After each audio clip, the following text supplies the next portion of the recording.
নদীর এপার ছাড়িয়া নিঃশ্বাস কহে ওই পারে জানি কি সুখ।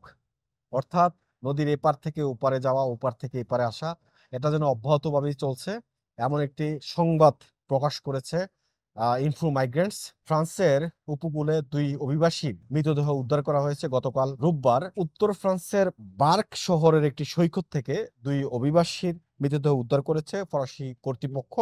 ভুক্তভোগীরা ছোট নৌকায় ফরাসি উপকূল থেকে ব্রিটেনে যাওয়ার চেষ্টা করতে গিয়ে নিহত হয়েছেন বলে ধারণা করা হচ্ছে।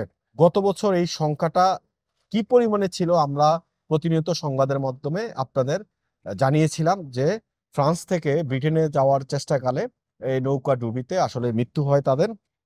রোববার 9 ফেব্রুয়ারি ইংলিশ চ্যানেলের আবহাওয়া অভিবাসীদের জন্য অনুকূল ছিল। ওই দিন ফরাসি পুলিশ বেশ কয়েকটি নৌকার খবর পায়, বিশেষ করে বার্ক শহরের তেরমিনুস সৈকত থেকে দুই ব্যক্তির মরদেহ উদ্ধার করা হয়েছে। উদ্ধার পরিষেবার মতে নিহত ব্যক্তিরা অভিবাসী। প্রাথমিক প্রতিবেদন অনুসারে সৈকতের কাছে স্থানীয় এক দোকানদার বেশ কয়েকটি নৌকা দেখতে পাওয়ার কথা জানান। তিনি পুলিশকে দ্রুত সতর্ক করেন। পুলিশ দ্রুত পদক্ষেপ করে একটি নৌকায় থাকা 9 অভিবাসীকে দেখতে পায়, কিন্তু নৌকাটিতে থামাতে বলার পরেও তারা কর্তৃপক্ষের কথা শোনেনি। এক পর্যায়ে নৌকায় যান্ত্রিক ত্রুটি দেখা দিলে পরবর্তীতে ইঞ্জিন পুনরায় চালু হলে অভিবাসীরা তাদের যাত্রা চালিয়ে যেতে থাকে, যার ফলে ফরাসি পরিষেবা সেখান থেকে সরে যেতে বাধ্য হয়। প্রাথমিক পরিসংখ্যান অনুসারে রোববার উত্তর ফ্রান্সের বার্ক উপকূল থেকে প্রায় 60 জন অভিবাসী কয়েক দফায় ব্রিটেনের উদ্দেশ্যে যাত্রার চেষ্টা করেছে, যাদের মধ্যে 20 থেকে 30 জন অভিবাসী নৌকায় উঠতে সক্ষম হয়েছিল। উদ্ধার হওয়া দুই মৃতদের মধ্যে একজনের বয়স 30 বছর, আফগান বংশোদ্ভূত। ফ্রান্স সরকার নানা ধরনের উদ্যোগ নেওয়ার পরও ইংলিশ চ্যানেল পার হয়ে যুক্তরাজ্যে পৌঁছানোর চেষ্টা থেকে সরে আসেনি অভিবাসীরা।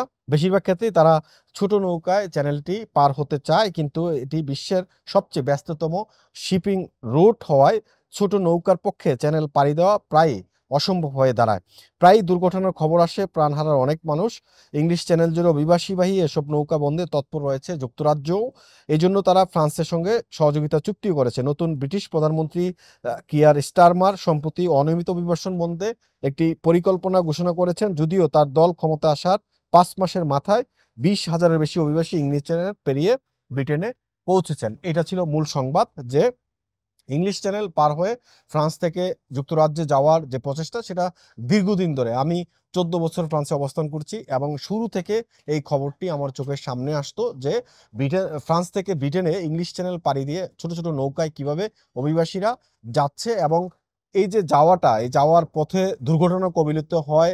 ছোট ছোট নৌকায় যেহেতু যায়, তারা মাঝে মাঝে ইঞ্জিন বন্ধ হয়ে নৌকাটি ডুবে যায়, সেখানে অভিবাসীদের মৃত্যু হয়। এই পরিবেশ নিয়ে ফ্রান্স এবং যুক্তরাজ্য বেশ কয়েকটি উদ্যোগ গ্রহণ করেছে এবং তারা ঝুঁকিপূর্ণভাবে ইংলিশ চ্যানেল পার হওয়া ঠেকাতে তারা নানান উদ্যোগ গ্রহণ করেছে। তারপরেও কোনোভাবে থামছে না। এই যে দুইজন অভিবাসী বার্ক শহরে তাদের বার্ক সমুদ্র সৈকতে তাদের মৃতদেহ পাওয়া গেছে, এর মধ্যে একজনের বয়স 30 বছর এবং সে আফগান বংশোদ্ভূত হিসেবে নিশ্চিত করা গেছে। আরেকজনের বিষয়ে এখনো পর্যন্ত কিছুই জানা যায়নি।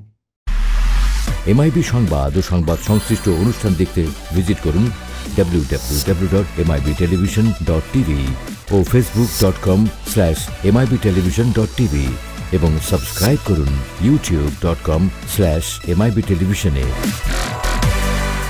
এমআইবি টেলিভিশন, সত্য খবর, সঠিক খবর।